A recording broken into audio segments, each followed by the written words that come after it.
Help keep Kinks and Beats Daily alive with a $4 monthly contribution and receive exclusive bonus episodes as our thank you to you. Visit herohabit.com/shop for more details.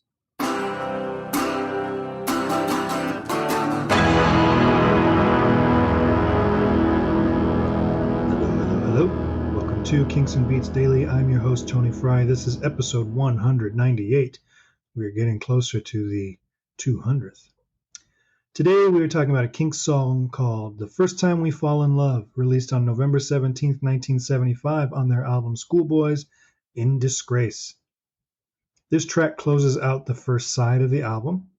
And yesterday's song was a track one closer as well.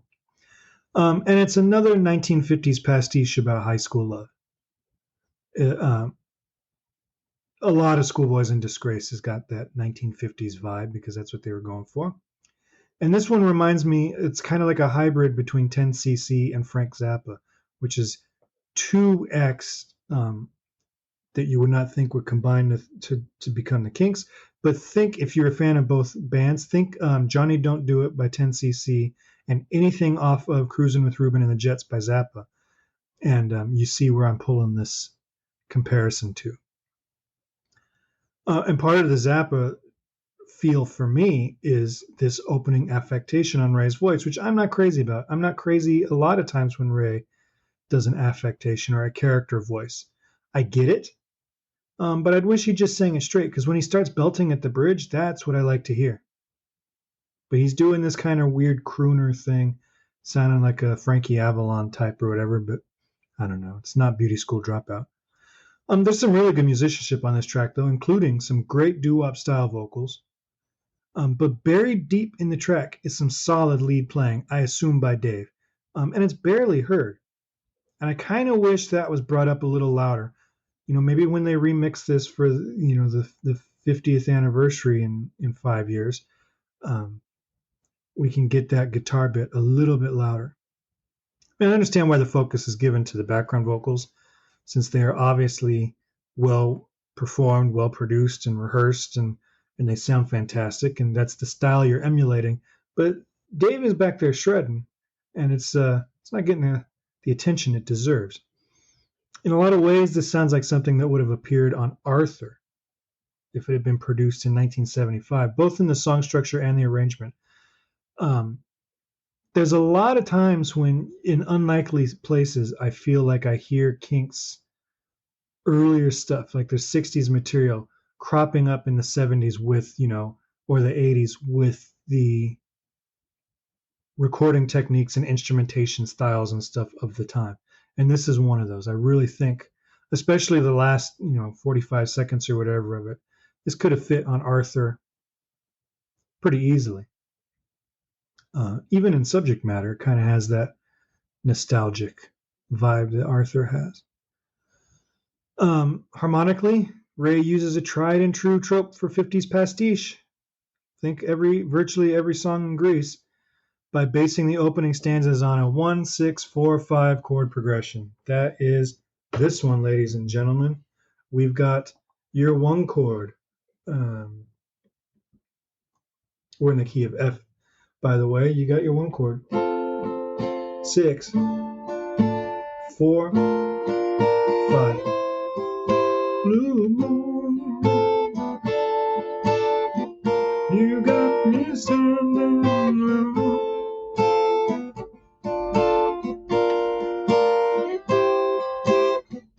How will I remember, their first love affair? Right, it's the same thing.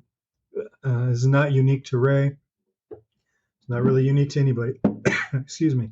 It is the basis. It's like the 12-bar blues to early rock.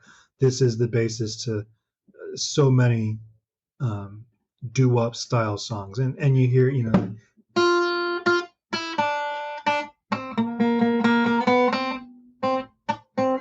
hear that all the time. But after two passes of that progression in F major, he shifts the focus to the 2 chord, which is a minor chord. And then returns us to the 1-6-4-5. And so that's a little off balance now, because he puts that G minor in there, and it kind of throws the rest of the progression off and completely changes the sound of the chord progression, even though he's using the same chords, just by adding that one chord. So we're doing the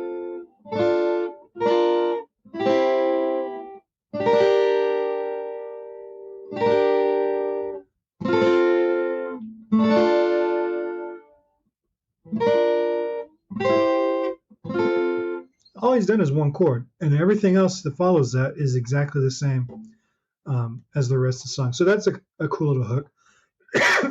Excuse me, got a little itch. But for my money, the best hook of the song comes at the end of the falsetto chorus. For the entire verse, he's sticking to the standard doo-wop chords.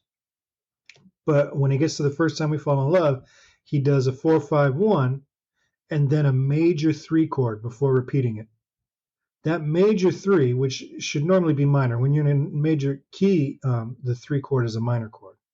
So he's making it a major chord. And it adds a little chromatic movement to circle back to the top of the phrase. And you hear this. This is, again, he's not inventing new harmonies here. But it's such a good hook.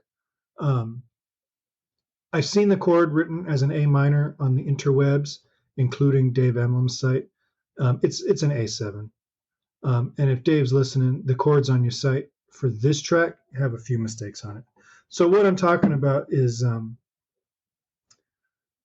he's doing People Say You're Too Young, and it's only the first time we fall in love. That's C sharp, that's your hook. That's from the F to the A7. And then, first time we fall in love. So it's a little tough for me to sing that high. And you can hear I'm starting to lose my voice anyway. We fall in love.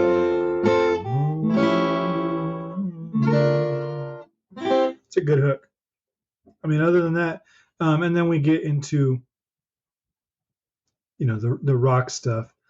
The rock portion of the track kind of shifts gears a bit, but the focus puts the focus on the minor chords. But he's still more or less grounded in the key of F.